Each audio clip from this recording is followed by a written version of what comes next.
Comme on fume, eh ben, si on se fait violenter, que ça soit de manière psychologique ou physique, il y a un impact sur la santé.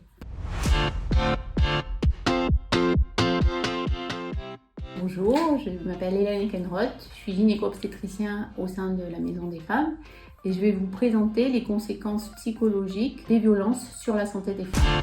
Des femmes souvent qui ont une anxiété, un stress, vont se sentir coupables, se dévaloriser. Elles peuvent avoir aussi des troubles du sommeil, elles peuvent avoir aussi des troubles de l'alimentation. Il y a des symptômes qui peuvent évoquer un stress post-traumatique, avec des patientes qui vont être hyper vigilantes. Les conséquences sur la santé mentale, on a des patients qui ont des dépressions, qui peuvent faire des tentatives de suicide ou qui ont des idées suicidaires.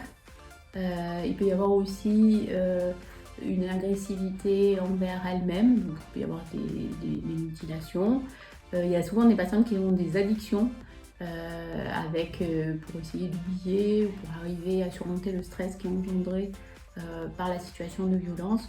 On peut avoir donc des patientes qui souffrent de stress post-traumatique, des patientes aussi qui ont des problèmes d'obésité. À la Maison des Femmes, on a la chance d'avoir la possibilité d'avoir une prise en charge sur place globale. On a 2 psychologues qui sont formés aux violences. On a une consultation aussi avec un psychiatre quand il y a la nécessité d'une évaluation ou d'une mise en place d'un traitement. On peut aussi leur proposer des groupes de parole qui sont animés par les psychologues sur les violences conjugales, les mutilations sexuelles.